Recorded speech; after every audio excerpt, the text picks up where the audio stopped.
Hello everyone, मेरा नाम हरमन है। हम आज सॉइल मैकेनिक्स में एक ऐसी टर्म देखेंगे जो सिर्फ फाइन ग्रेन सॉइल्स के लिए रेलेवेंट है। पिछली क्लास में जो हमने पार्टिकल साइज डिस्ट्रीब्यूशन कर्व को एंड किया था, कोएफिशिएंट ऑफ यूनिफॉर्मिटी और कोएफिशिएंट ऑफ कर्वेचर को पढ़ के, तो हमने इस बात का जिक्र किया था पार्टिकल साइज डिस्ट्रीब्यूशन कर्व में कि जो पार्टिकल साइज डिस्ट्रीब्यूशन कर्व है उसका ज्यादा रेलेवेंस कोर्स ग्रेन सॉइल में है, पर फाइन ग्रेन सॉइल में भी वो बना सकते हैं। रेलेवेंस कोर्स ग्रेन सॉइल में है ज्यादा। पर आज जो टॉपिक हम पढ़ने जा रहे हैं, कंसिस्टेंसी, इसका कोर्स ग्रेन सॉइल में रेलेवेंस है ही नहीं, बिल्कुल भी नहीं है। तो कोर्स ग्रेन सॉइल के बारे में इसकी डिस्कशन करनी व्यर्थ है, नो यूज। इसकी डिस्कशन हम सिर्फ और सिर्फ फाइन ग्रेन सॉइल्स के लिए ही करेंगे, राइट। अब जो ये कंसिस्टेंसी की मैं बात कर रहा हूं, ये होती क्या है, उससे पहले मैं आपको इस बात की इंफॉर्मेशन दे दूं कि जो भी हम थ्योरेटिकल चीजें कर रहे हैं, वो जो नीचे आपको डिस्क्रिप्शन में आपको मैं लिंक प्रोवाइड करता हूं, उसमें वो आपको पीडीएफ मिल जाएगी और थ्योरेटिकल चीजें सब उसमें आपको प्रोवाइड हो जाएंगी, राइट। तो जो कंसिस्टेंसी है, ये है क्या? एक्चुअल में ये एक क्वालिटेटिव मैनर में हमारे सॉइल के बारे में हमें जानकारी देती है कि हमारा सॉइल एक्चुअली क्वालिटेटिव मैनर में, क्वालिटेटिव मतलब हम कोई वैल्यू असाइन ना करके कोई उसकी क्वालिटी बताएं, राइट। जैसे सॉफ्ट है, ये स्टिफ, हार्ड, कोई ऐसी क्वालिटी बताएं उसकी, कोई उस पर एक नंबर नहीं असाइन किया। हम दो तरीके से चीजों को बता सकते होते हैं, सिर्फ सॉइल नहीं, कोई भी चीज, या तो क्वालिटेटिव या क्वांटिटेटिव। क्वालिटेटिव मतलब होता है उसकी कोई क्वालिटी बतानी है, क्वांटिटेटिव मतलब एक क्वांटिटी असाइन कर देनी, उस चीज को एक नंबर असाइन कर देना, वो होता है क्वांटिटेटिव मैनर।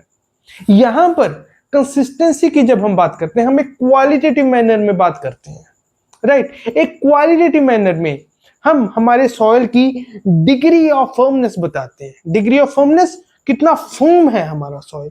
फर्म मतलब अगर मैं बात करूं कि कितना हार्ड है, राइट, कितना सख्त है, उसको कहते हैं फर्मनेस। तो degree of firmness of soil, right, कि हमारा सॉइल कितना फर्म है, कितना सख्त है, उसको बताते हैं हम कुछ क्वालिटेटिव मैनर में, कुछ क्वालिटेटिव डिस्क्रिप्शंस, जैसे कि सॉफ्ट, स्टिफ, हार्ड, इनको यूज करके, राइट। तो जैसे वही मैंने पॉइंट यहां पर लिखा है, कंसिस्टेंसी इज अ टर्म, एक टर्म है ये, used to describe the degree of firmness of soil in a qualitative manner, qualitative manner by using description such as soft, stiff और हार्ड। तो अगर हार्ड हुआ, कोई भी चीज हार्ड हो, तो उसको हम क्या कह देते हैं कि इसकी स्ट्रेंथ क्या होगी, ज्यादा। अगर सॉफ्ट हुई तो स्ट्रेंथ कम, हार्ड ज्यादा स्ट्रेंथ वाली होती है। तो ये ऐसे भी कह सकते हैं कि इनडायरेक्टली ये हमारी strength of soil, strength of soil को भी डिनोट कर रही है। क्या? कंसिस्टेंसी। हाँ, ये हमने बात की है कि ये हम कुछ क्वालिटेटिव टर्म्स में कंसिस्टेंसी की बात करते हैं, पर इसमें हम क्वांटिटेटिव टर्म्स भी फाइंड आउट करेंगे, राइट। और वो टर्म्स बहुत इंपॉर्टेंट है जो हम क्वांटिटेटिवली देखेंगे, एक वैल्यू निकालेंगे उन टर्म्स की, पर उस क्वांटिटी को भी निकालने का एक जो वैल्यू साइन करते हैं, उसका भी यही मतलब होता है, उसका भी यही मकसद होता है हमारा कि हम एक क्वालिटेटिव टर्म उसको, हमारे सॉइल को प्रिस्क्राइब कर पाए कि ये हमारा सॉइल कैसा है, उसका भी यही एम होता है हमारा, राइट। तो क्वांटिटेटिव टर्म्स हम इसमें निकालते हैं, बिल्कुल निकालते हैं। अगर आपने ये टॉपिक पढ़ा तो आपको पता होगा, क्वांटिटेटिव टर्म्स इसमें निकालते हैं हम, पर उसका एम क्या होता है? एम उसका ये होता है कि हम अपने सॉइल को कोई क्वालिटेटिव डिस्क्रिप्शन दे पाए, जैसे सॉफ्ट, स्टिफ, हार्ड, कैसा है ये, राइट। तो इनडायरेक्टली जैसे मैंने आपको बताया, स्ट्रेंथ ऑफ सॉइल भी ये रिप्रेजेंट करता है, राइट। एक और भी चीज ये रिप्रेजेंट करता है कि कितनी आसानी से हम अपने सॉइल को मोल्ड कर सकेंगे, राइट। मोल्ड कह लो या कह लो कि डिफॉर्म कर सकेंगे। It also indicates a relative ease, कितनी आसानी से with which a soil can be deformed. उसको मोल्ड कह लो, उसको डिफॉर्म कह लो, जो मर्जी कह लो, कि कितने आसानी से हम उसको तोड़ मरोड़ सकते हैं, राइट। अगर जैसे आपने, हो सकता है आप खेले हो, अगर आप नहीं खेले तो आपने किसी ना किसी को देखा होगा खेलते हुए। एक क्ले सी होती है, एक, राइट, जो छोटे बच्चे खेलते होते हैं, एक मिट्टी सी होती है, उसको कैसे भी तोड़ते मरोड़ते रहते हैं। वो क्या हो रहा है, डिफॉर्म ही तो कर रहे हैं हम उसको। तो ये एक तरह से ये भी बता रहा है, जो ये कंसिस्टेंसी है, कि कितनी आसानी से हम हमारे सॉइल को कितना तोड़ मरोड़ सकते हैं, कितना आसानी से डिफॉर्म कर सकते हैं। डिफॉर्म मतलब तोड़ना मरोड़ना, अलग सी शेप में डालना, कितनी आसानी से उसको डिफॉर्म कर सकते हैं। ये भी हमारी कंसिस्टेंसी बताती है। अगर हार्ड हुआ फिर नहीं कर सकते, सॉफ्ट हुआ तो कर सकते हो। क्ले जब सॉफ्ट होती है, गड़ा बनाते हैं, जैसे मर्जी मोल्ड कर लो, तब वैसे इसीलिए ही तो गड़ा हम बना पाते हैं। और जब वही हार्ड हो जाती है, फिर कर सकते हो डिफॉर्म ना, फिर नहीं डिफॉर्म कर सकते, फिर तो सीधे क्रैक्स ही आएंगे, फिर तो गड़ा टूटता है। पर जब अपनी सॉफ्ट स्टेट में होती है, तब जैसे मर्जी डिफॉर्म करते रहो उसको। तो उसको डिफॉर्म कर करके ही तो हमारा गड़ा बनता है, उसी से ही तो हम गर्मी में ठंडा पानी पी सकते हैं। गड़े का अच्छा पानी होता है, जो एल्कलाइन वाटर होता है गड़े का, बहुत अच्छा, राइट। इसीलिए वो पॉसिबल है। कंसिस्टेंसी की टर्म है, वो ही उसको बता पा रही है। सॉफ्ट है, मोल्ड कर पा रहे हैं। हार्ड बन गया, अब मोल्ड नहीं होगा, अब तो सीधा गड़ा टूटेगा हमारा, राइट। अब हम चलते हैं कंसिस्टेंसी कर्व के ऊपर और कुछ और पैरामीटर समझते हैं। अब हम हमारी कंसिस्टेंसी कर्व को देखेंगे। ये कंसिस्टेंसी कर्व होती क्या है? ये ग्राफ है, कर्व है, जो हमने एक ग्राफ में बनाई हुई है। कैसी कर्व, कैसी लाइंस है ये? पहले आप एक ग्राफ बना लीजिए, किसके और किसके बीच में? वॉल्यूम ऑफ सॉइल, हमारे सॉइल का कितना वॉल्यूम है, और corresponding water content. Volume of soil और वाटर कंटेंट के बीच में हमको एक ग्राफ बनाना है। वो ग्राफ कैसे बनता है? कुछ ऐसे कि वाटर कंटेंट जब जीरो है, तब उसके कुछ ना कुछ वॉल्यूम है हमारे सॉइल की, जिसको हम वीडी कह रहे हैं, राइट। ये ऐसा क्यों है कि वाटर कंटेंट जीरो हुआ तब भी कुछ वॉल्यूम हुई हमारे सॉइल की? ऐसा क्यों हुआ? वॉल्यूम जीरो क्यों नहीं हुई? तो आपको याद होगा, वाटर कंटेंट जीरो वाला केस जो है, वो ड्राई सॉइल को रेफर कर रहा है। तो ड्राई सॉइल की वॉल्यूम हमने जीरो नहीं कही थी, हमने ये कहा था कि कुछ सॉलिड्स का वॉल्यूम होगा और कुछ वॉइड्स का वॉल्यूम होगा। हाँ, उस वॉइड्स में एयर होगी, वाटर नहीं होगा। तो वाटर नहीं होगा तो वाटर कंटेंट जीरो, ठीक है। तो वाटर कंटेंट जीरो जो है ना, वो रिप्रेजेंट कर रहा है ड्राई सॉइल को। तो ड्राई सॉइल की कुछ ना कुछ वॉल्यूम तो थी ऑफ कोर्स, उस वॉल्यूम को हम वीडी कह रहे हैं हमारे अब कंसिस्टेंसी वाले केस में। क्या? वीडी। ये सारा कुछ, ये जो मैंने टर्म्स लिखी हुई है ना, WS, WP, WL, VD, VP, VL, इन सबको मैं लिखूंगा कि इनको क्या क्या कहते हैं। जैसे जैसे मैं आपको बता रहा हूँ वैसे वैसे भी आपको मैं बताऊंगा साथ साथ, पर इनको मैं लिखूंगा भी प्रॉपर फॉर्मल तरीके से, ठीक है। तो अब पहले जब वाटर कंटेंट जीरो है तो कुछ ना कुछ वॉल्यूम है जिसे हम वीडी कह रहे हैं, ठीक है। फिर जैसे हम वाटर कंटेंट को बढ़ाते रहते हैं तो वॉल्यूम उतनी रहती है, वीडी। क्यों? क्योंकि जो वॉइड्स एयर से ऑक्यूपाइड थी, अब वो धीरे धीरे वाटर से ऑक्यूपाई होने लग गई। एक पॉइंट तक, किस पॉइंट तक? जब तक हमारा सॉइल पूरी तरह सेचुरेट नहीं हो जाता, उस पॉइंट तक जो भी वॉइड्स हमारे सॉइल में थी, जो एयर ने घेरी हुई थी, वो अब धीरे धीरे पानी से भरने लग जाएगी। और जब पूरी तरह वॉइड्स पानी से भर जाएंगी, तब तक वॉल्यूम ऑफ सॉइल सेम रहेगी, राइट। जैसे मैंने आपको न्यूमेरिकल भी तो कराया था, जिसमें हम gamma bulk, gamma dry, gamma sat ये सब कुछ निकाल रहे थे, तो उसमें कांस्टेंट वॉल्यूम लेके चल रहे थे हम, टोटल वॉल्यूम को। वो इसलिए थी क्योंकि हम वो वाला केस ही लेके चल रहे थे कि ड्राई केस से अब वॉल्यूम, अब पानी भरने लग गया वॉइड्स में, तब तक भर रहा है कि की पूरी वॉइड सैचुरेट हो गई। अगर आपको कुछ नहीं दिया तो आपको बस यही लेके चलना है, ठीक है। इन जनरल अगर आप जो सॉइल की जो बेसिक इक्वेशंस हैं उनसे हमारा क्वेश्चन अगर आप सॉल्व कर रहे हो तो ठीक है। तो क्या होने लग गया, एक पॉइंट तक कैसा होगा कि एयर जो वर्ड्स में थी वो अब पानी से भरने लग गई, वो अब वर्ड्स जो एयर से फिल थी वो पानी से भरने लग गई, पर वो एक पॉइंट तक की होगा। किस पॉइंट तक, कि पूरी की पूरी वर्ड्स पानी से भर जाएं, ठीक है।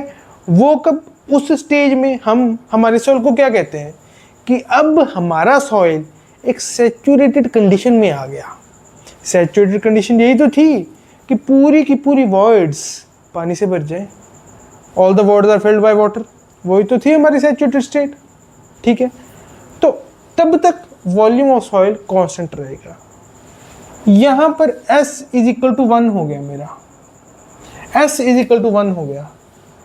अब यहाँ S इज इक्वल टू 0, यहाँ पर S इक्वल टू 0 है। जब पानी है ही नहीं तो डिग्री ऑफ सैचुरेशन भी क्या होगा, 0। डिग्री ऑफ सैचुरेशन किस चीज को रिप्रेजेंट कर रहा था कि वॉइड्स में पानी कितना है। जो पानी नहीं है तो डिग्री ऑफ सैचुरेशन क्या होगा, 0। लॉजिकली अगर सोचे तो फॉर्मूला वाइज भी देख लो, volume of water to volume of voids, volume of water अगर 0 है तो डिग्री ऑफ सैचुरेशन 0, राइट।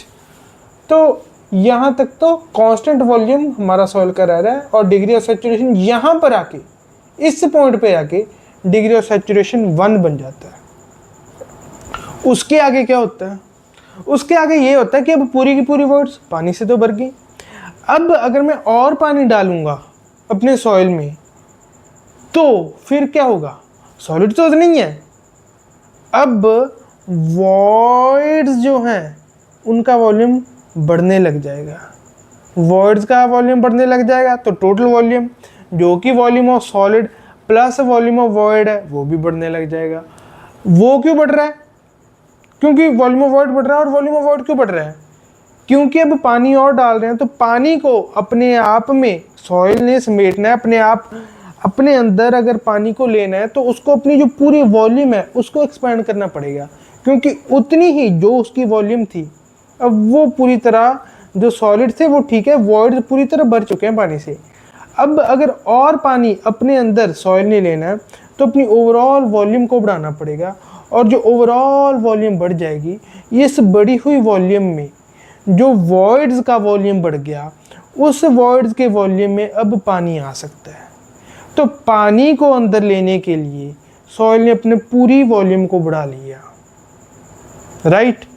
अब जैसे जैसे वाटर कंटेंट बढ़ेगा और बढ़ेगा तो वॉल्यूम ऑफ सॉइल भी बढ़ती रहेगी, ठीक है, लीनियरली इंक्रीज करती रहेगी एक पॉइंट तक आके, इस पॉइंट तक आके। ये कौन सा पॉइंट है, क्या मैं यहाँ पर टर्म्स लिखी हुई हैं, इनको मैं अभी समझाता हूँ। ये एक्चुअली मैंने जो यहाँ पर टर्म्स लिखी हुई है ना, WS, WP, WL, ये है shrinkage limit. WS shrinkage limit, ये कौन सी लिमिट है कि वो वाली लिमिट है कि इस पॉइंट पे आके, राइट, वाटर कंटेंट हम बढ़ा रहे हैं, ये वो वाली लिमिट है वाटर कंटेंट की कि इस पॉइंट के बाद ही अगर हम और वाटर अपने सॉइल में डाल रहे हैं तो वॉल्यूम ऑफ सॉइल बढ़ने लग जाती है। अगर इस लिमिट से कम हो हमारा वाटर कंटेंट तो वॉल्यूम उतनी रहती है।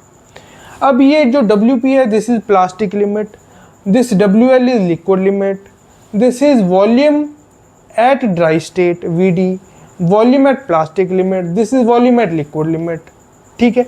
इनको भी मैं लिखता हूँ, इनको हम डिटेल में पढ़ेंगे क्या होते हैं ये, इनको पढ़ेंगे, डिटेल में पढ़ेंगे। पर अभी के लिए जितना मैंने आपको समझाया वो तो आपको समझ आ गया होगा, ठीक है। डिग्री ऑफ सैचुरेशन मैंने जैसे आपको बताया यहाँ पर 1 होती है, और इसके ऊपर जैसे जैसे वाटर कंटेंट बढ़ रहा है, जैसे जैसे वॉल्यूम बढ़ रही है, तो उस कंडीशन में हम कह देते हैं that our soil is super saturated. यहाँ पर S = 1 स्टार से हम अपनी डिग्री ऑफ सैचुरेशन को डिनोट कर देते हैं अपनी कन्वीनियंस के लिए। यहाँ पर डिग्री ऑफ सैचुरेशन S = 1 लिखो, वो भी गलत नहीं है, क्योंकि डिग्री ऑफ सैचुरेशन क्या डिनोट कर रहा है कि वर्ड्स में पानी कितना है।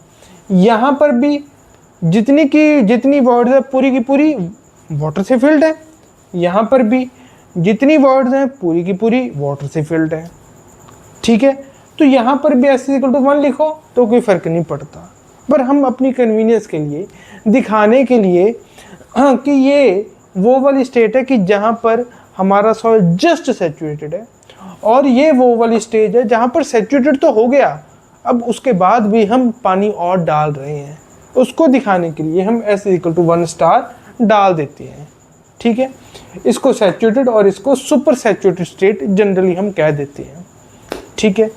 नाउ अब इन लिमिट्स के बारे में जैसे मैंने आपको बताया मैं आपको बताऊंगा, पर एक चीज़ जो आपको सीधा सीधा इस कर्व से दिख रही होगी कि जब ये लीनियर ये लाइन स्टार्ट हो जाती है, यहाँ पर ये जो मैंने रेड से बनाया ये मैं आपको बताता हूँ ये क्या है, पर अभी जो मैंने ये ब्लू मार्कर से बनाया ना, इसी पर आप फिलहाल कंसंट्रेट कीजिए। इस यहाँ तक तो ये स्ट्रेट लाइन है, इसके बाद एक स्ट्रेट लाइन बनती है, यहाँ पर तो हॉरिजॉन्टल सी लाइन आ गई, ठीक है। उसके बाद एक स्ट्रेट लाइन मेरी बन रही है between volume of soil and water content of our soil. अब जो ये स्ट्रेट लाइन मेरी बन रही है, तो उसके आपको पता है स्ट्रेट लाइन की स्लोप हमेशा कांस्टेंट होती है, तो उसी चीज़ का हम इस्तेमाल करके एक इक्वेशन लिख लेते हैं। उस इक्वेशन को आप याद कीजिए ना कीजिए वो आपकी मर्ज़ी है, क्योंकि अगर आपको ये कर्व याद है तो उस इक्वेशन को तो आप लिख ही लोगे, और इस कर्व को अपने दिमाग में रखना बहुत ही इंपॉर्टेंट है। इस कर्व को तो दिमाग में रखना ही रखना है। हाँ, मैं ये सारी टर्म्स आपको समझाऊंगा, उसके बाद ही याद रखने का उसको फ़ायदा है, पर मैं आपको ये बता दूं कि उसके बाद आपको इस कर्व को याद रखना है दिमाग में। ये बहुत इंपॉर्टेंट कर्व है, बहुत इंपॉर्टेंट कर्व, ठीक है। तो जैसे मैंने आपको बताया स्लोप कांस्टेंट रहेगी, उसी चीज़ का हम इस्तेमाल करते हुए एक इक्वेशन से बना लेते हैं स्लोप की। अगर कहीं ज़रूरत पड़ी तो इस इक्वेशन को इस्तेमाल कर लेंगे। हमें कम से कम इस इक्वेशन के बारे में पता तो होना चाहिए ना, that dy/dx of are line, ये वाली जो लाइन है वो क्या होगी, वो होगी ये जो y ऑर्डिनेट्स में जो डिफरेंस है, y ऑर्डिनेट्स कितना, यहाँ पर मैंने vp लिखा हुआ है, vp क्या है ये, इसके बारे में डिटेल में डिस्कस करेंगे। vp minus vd divided by, यहाँ पर vp के कॉरस्पॉन्डिंग वाटर कंटेंट को मैंने wp कहा है, wp माइनस vd के कॉरस्पॉन्डिंग मैंने वाटर कंटेंट को ws कहा है, ws इक्वल टू, अब इन दोनों को उठा लो, vl minus vd y ordinates का डिफरेंस और x एक्सिस पे जो मेरे ऑर्डिनेट्स हैं उनका difference, x abscissa, these are general known as ordinates in general. तो vl जो होता है उसके कॉरस्पॉन्डिंग मेरा वाटर कंटेंट है wl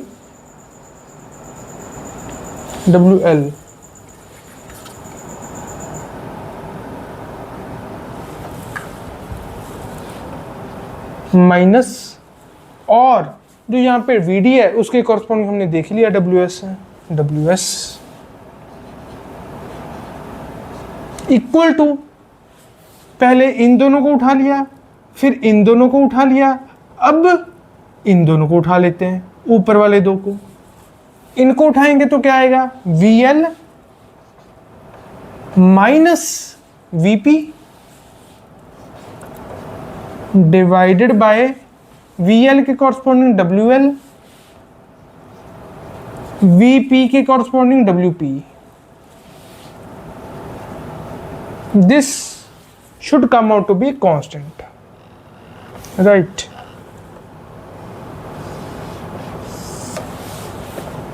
ये जो स्लोप होगी this will come out to be constant value. हमको पता ही है स्ट्रेट लाइन जो होती है उसकी स्लोप कांस्टेंट होती है। मैथमेटिक्स, बेसिक मैथमेटिक्स है ये, उसी का हमने इस्तेमाल किया, dy बाई डी एक्स लिख लिया, एंड एंड में उसको लिख दिया that it will be constant. ठीक है, अब जो ये मैंने रेड सा बनाया ये क्या है? ये एक्चुअली जब हम प्रैक्टिकली अपना एक्सपेरिमेंट परफॉर्म करते हैं ना तो एक स्लाइट कनकेविटी यहाँ पे मिलती है। ये जो मैंने WS लिखा हुआ ना, यहाँ पर एक स्लाइट कनकेविटी हमको मिलती है। कब? जब प्रैक्टिकली हम करते हैं। Practically a little concavity is observed eight WS। ये WS जो मैंने यहाँ पर बनाया, प्रैक्टिकली थोड़ी सी कनकेविटी मुझको देखने को मिलती है। Practically a little concavity is observed eight WS। तो इसको हम श्रिंकेज लिमिट बोलते हैं। WS को लिखूंगा मैं, फिलहाल मैंने आपको बताया। तो ये हमने इन जनरल अभी तक कर्व देखी है, इस कर्व की टर्मिनोलॉजीज को अभी देखेंगे। और इन जो टर्मिनोलॉजीज मैंने आपको बताई हैं WS, WP, WL, इनको हम कहते हैं एटरबर्ग लिमिट्स, राइट। जो ये मैंने आपको टर्मिनोलॉजीज बताई हैं WS, WP और WL, ये क्या है? एटरबर्ग लिमिट्स। एटरबर्ग लिमिट्स, एटरबर्ग हमारे एक साइंटिस्ट थे, एक ऐसा ग्रांटे, राइट। तो उनका जो फर्स्ट नेम दैट इज एटरबर्ग, उनके नाम पर ये लिमिट्स हैं, एटरबर्ग लिमिट्स। तो जो ये लिमिट्स हैं एटरबर्ग लिमिट्स, कौन कौन सी होती हैं वो? ये जो वाटर करंट मैंने डिनोट किए हुए ना WS, WP, WL, उनको हम कहते हैं that these are Atterberg limits. अब एटरबर्ग लिमिट्स पे होता क्या है? हमारा जो सॉइल है it passes from one stage of consistency to another stage of consistency. Consistency जैसे हमने बताई थी सॉफ्ट, स्टिफ, हार्ड, ऐसे हमारा जो सॉइल है इन जो एटरबर्ग लिमिट्स हमने डिफाइन की है WS, WP, WL, इन पर हमारा soil one stage of consistency से अनदर स्टेज ऑफ कंसिस्टेंसी पे शिफ्ट होता है। मतलब ये WS, WP, WL एक पॉइंट्स हैं जहां पर कंसिस्टेंसी एक साइड पर दूसरी होगी और दूसरी साइड पर दूसरी होगी। ये डिफरेंशिएट कर रहे हैं कंसिस्टेंसी को। जो जैसे WS है, इस साइड पर डिफरेंस कंसिस्टेंसी होगी, इस साइड पर डिफरेंस होगी, डिफरेंट कंसिस्टेंसी होगी। WP की अगर मैं बात करूं, इस साइड पे डिफरेंट होगी, इस साइड पे डिफरेंट होगी। WL की बात करूं, इस साइड पे डिफरेंट होगी, इस साइड पे डिफरेंट होगी। और अगर मैं लिखूं क्या क्या होगी, WL के इस तरफ ये होगी लिक्विड, इसको हम कहते हैं लिक्विड स्टेट, और इधर WL के इस तरफ और WP के इस तरफ this will be plastic stage, और WP और WS के बीच में हम कह देते हैं semi solid state, semi solid stage,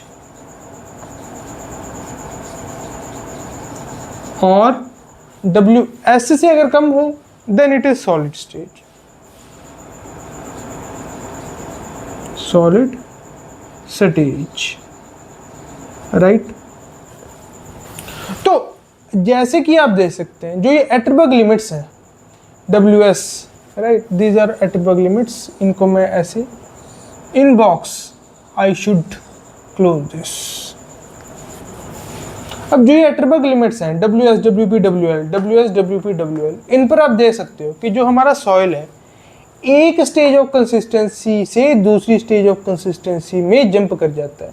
WS पर भी आप देख लो, सॉलिड से सेमी सॉलिड, WP पर सेमी सॉलिड से प्लास्टिक, WL पे प्लास्टिक से लिक्विड।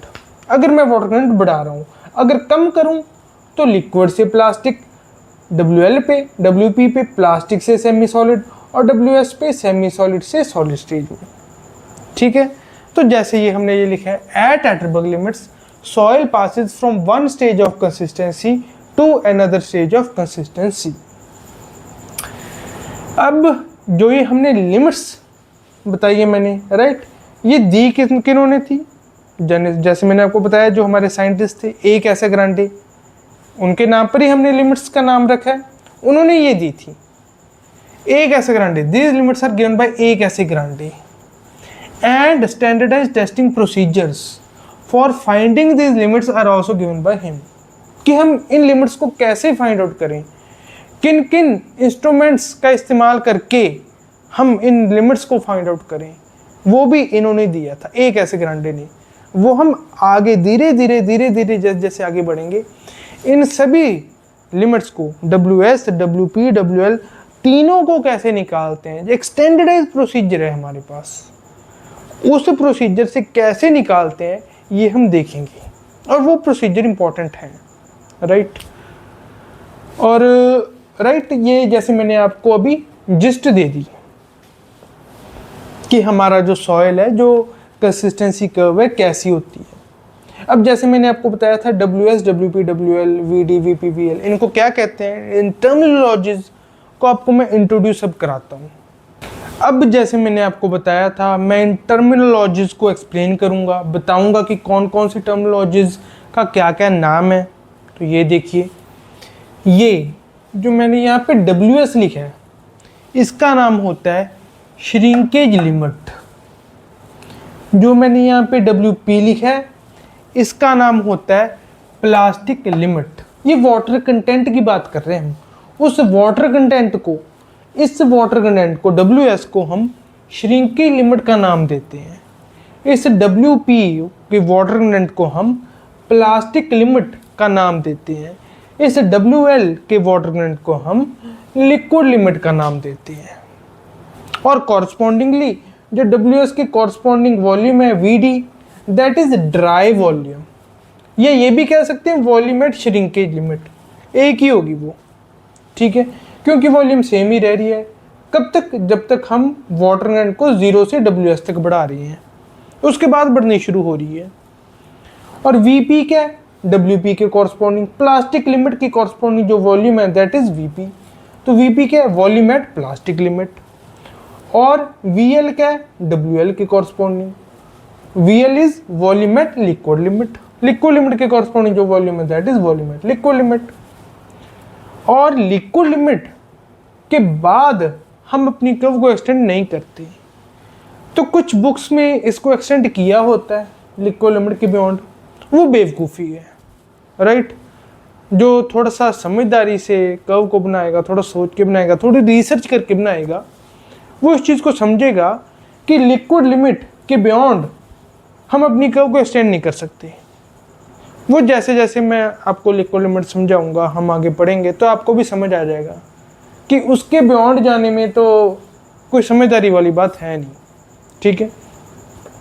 अब अगर हम अपनी फेज डायग्राम में जाएं कि हमारा सॉइल फेज डायग्राम में कैसा नज़र आएगा, जैसे जैसे हम अपने वाटर कंटेंट को 0 से लेके आगे बढ़ा रहे हैं।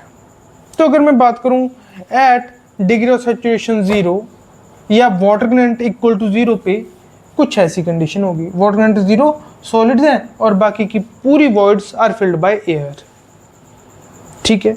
अब जैसे जैसे मैं पानी को बढ़ाऊंगा तो पार्शियली सैचुरेटेड स्टेट आएगी, और फिर धीरे धीरे चलते चलते एक ऐसा पॉइंट आएगा WS पे जब मेरा जो सॉइल है that is fully saturated, right. At W equal to WS एक ऐसा पॉइंट आएगा जब पानी ही पानी भर गया, जो मेरी एयर से फिल्ड थी वॉइड्स अब वो वाटर से फिल्ड है, उसकी वजह से अब मेरा सॉइल पूरी तरह सैचुरेटेड कंडीशन में है। अब अगर मैं और पानी बढ़ाता हूँ, उससे क्या होगा, उससे सॉइल ताकि और पानी को अपने अंदर ले सके, वो अपनी वॉल्यूम को बढ़ा लेगा ताकि वॉल्यूम ऑफ वर्ड्स बढ़ जाए, और जो वॉल्यूम ऑफ वर्ड्स बढ़ गई उसमें पानी आ सके। तो सॉइल ने अपनी ओवरऑल वॉल्यूम को जो बढ़ाया है, उससे वॉल्यूम ऑफ वर्ड्स बढ़ गई, उससे जो वॉल्यूम ऑफ वर्ड्स बढ़ गई उसमें अब पानी आ सकता है, राइट। आप देख सकते हैं यहाँ पर टोटल वॉल्यूम सेम ही रह रही है, पर जब वाटर कंटेंट को मैंने WS से इंक्रीज़ किया, यहाँ पर वाटर कंटेंट को WS से इंक्रीज़ किया तो वॉल्यूम बढ़ गई, वॉल्यूम बढ़ गई। फेज डायग्राम में इसको हम ऐसे रिप्रेजेंट करेंगे, ठीक है। कि सॉलिड तो उतने ही रहेंगे सॉलिड्स, पर वॉइड्स की वॉल्यूम बढ़ जाएगी और टोटल वॉल्यूम बढ़ जाएगी। अगर वॉल्यूम में डिफरेंस आएगा तो वो वॉइड्स की वॉल्यूम में और टोटल वॉल्यूम में नज़र आएगा, सॉलिड्स की वॉल्यूम में नज़र नहीं आएगा, क्योंकि सॉलिड्स तो उतनी ही रह रहे हैं। ठीक है ना। तो जैसे वाटर कंटेंट WS के बियॉन्ड हम बढ़ाएंगे तो टोटल वॉल्यूम भी बढ़ती है और वॉल्यूम ऑफ वॉइड्स भी बढ़ती है। ठीक है, पर जब तक W वाटर कंटेंट को हम 0 से WS के बीच में ही वेरी करें या WS तक भी ले जाएं, तब टोटल वॉल्यूम और वॉल्यूम ऑफ वॉइड्स में कोई फर्क नहीं पड़ता। बस इतना ही फर्क पड़ता है कि जो वॉइड्स एयर से भरी हुई थी वो पानी से भरने लग जाती हैं और W=WS पे फुल सैचुरेशन अचीव हो जाती है और पूरी की पूरी वॉइड्स पानी से भर जाती हैं। यही डिफरेंस आता है, पर टोटल वॉल्यूम और वॉल्यूम ऑफ वॉइड्स इनमें कोई डिफरेंस नहीं आता। इसीलिए वॉइड रेशो जो कि volume of voids to volume of solids थी, दैट विल रिमेन अनअफेक्टेड, और पोरोसिटी जो volume of voids to total volume थी वो भी अनअफेक्टेड रहेगी। कब? जब मेरा वाटर कंटेंट 0 से लेके WS के बीच में फ्लक्चुएट कर रहा है, तो उस केस में वॉइड रेशो और पोरोसिटी सेम रहेगी। पर जब मेरा वाटर कंटेंट WS से बढ़ गया तो क्योंकि वॉल्यूम ऑफ वॉइड्स भी बढ़ गई और टोटल वॉल्यूम भी बढ़ गई, उसकी वजह से वो क्वांटिटीज़ जो वॉल्यूम ऑफ वॉइड्स या टोटल वॉल्यूम या दोनों पे डिपेंड करती हैं वो भी चेंज होंगी। ठीक है, मतलब अगर मेरा वाटर कंटेंट यहाँ पर WS से बढ़ने लग जाए तो वॉइड रेशो और पोरोसिटी उनमें चेंज आएगा, पर अगर W=0 से WS के बीच में वेरी करें तो वॉइड रेशो और पोरोसिटी सेम रहेगी। ठीक है, अब हम इन लिमिट्स को अगले लेक्चर में और डिटेल में पढ़ेंगे। अभी जस्ट हमने सरफेस व्यू देखा है, इसका ऊपर से देखा है इनको हमने अभी। अगले लेक्चर में हम डिटेल में इन लिमिट्स को आगे स्टडी करेंगे। Right, thank you very much.